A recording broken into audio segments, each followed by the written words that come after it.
Practice is a fundamental component of learning. Yet, there are some in education who criticize practice, calling it drill and kill. This criticism comes from the fact that, when done incorrectly, practice can be boring, frustrating, and lead to little learning.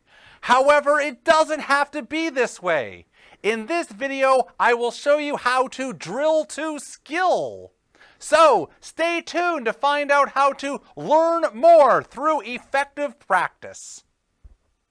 Every term, I have a couple of students who have done every single practice problem and yet fail the test. How is that possible? As with everything in education, it is more about quality than it is about quantity. Now, I'm not saying you shouldn't do a lot of practice. We know that the only way to develop expertise is through a lot of practice. What I am saying is that you need to try to make sure that your practice is increasing your skill. So, let's now look at 3 common practicing mistakes and what you should do instead. Number 1, not setting a learning goal. Most students I talk to say that when they go to practice something, they just plan to practice for an hour or to solve problems 1 through 20. The problem is that they are focused on just doing something as opposed to trying to get better at something. Let me give you a personal example. I would like to cycle from Waterloo to Niagara Falls, 155 kilometers. I, of course, need to train to be able to cover that distance in one day. If I was just to leisurely ride my bike 50 kilometers every day, not only would that get boring quickly, but I would never build up the strength I will need. Instead, every day that I ride, I set a goal to challenge myself. Some days I try to beat my previous best time for a given distance. Other days, I try to ride further than I've ever ridden before. Such goals force me to work hard and keep me motivated. So, when you are preparing to practice, set a specific goal about what you want to accomplish.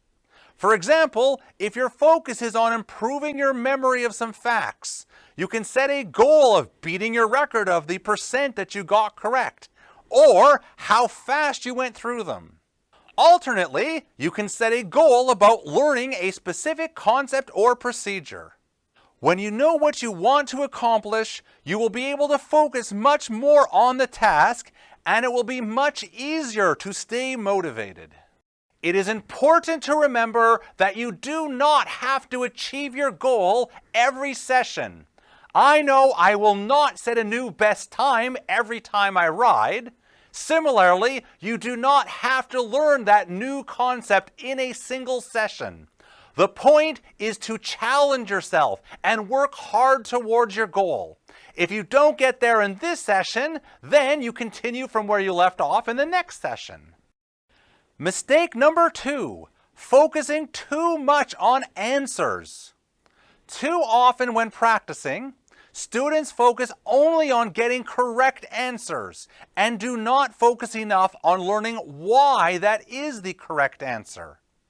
I see students who do a practice problem by first looking at a similar example in the textbook and then just mimicking the solution. Or the related case where if they cannot solve the problem within a few minutes, then they just look up the solution. We call this parroting. That is, just like a parrot, they are repeating back the information without really understanding it. The real danger here is that it feels like you are learning because you keep getting correct answers. However, you need to keep in mind that if you always need to get help to solve the problem during practice, then you cannot expect to solve it without help on a test. So, especially when you are first learning how to solve a type of problem, really focus on understanding the steps and the thought process for solving. Writing down an algorithm in your own words or using a flowchart will help you remember how to solve the problem.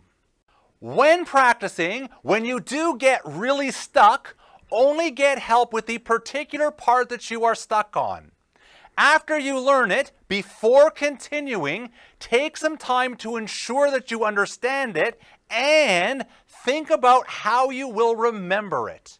For example, when learning to play a song on an instrument, one doesn't just start from the beginning whenever they make a mistake. No, they figure out the parts of the song they have trouble with and focus on learning those. Finally, mistake number 3, doing many of the same kind of problem all in a row. Not only is doing many of the same kind of problem in a row mind-numbing, but again, it is difficult to distinguish between you actually knowing how to solve the problem or whether you are mimicking the solution from the previous one. As a simple example, if you repeat something to yourself 10 times in a row, then you are probably not going to even remember it for an hour if you don't think about it again.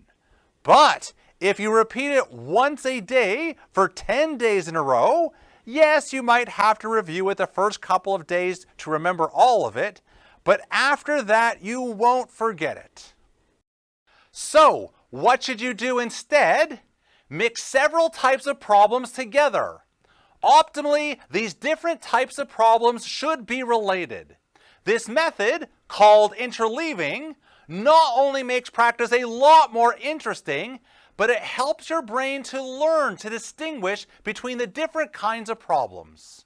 For example, say a medical student was learning to diagnose 3 conditions with similar symptoms. Rather than looking at 3 examples of the first condition, then 3 examples of the second condition, etc., they would mix up the order. This way, they are not only learning how to diagnose the conditions, they are also forcing their brain to learn how to distinguish between them. Of course, it is also important that you spread out the practice over many different days. In summary, you can drill to skill rather than drill and kill by, number 1, setting specific learning goals.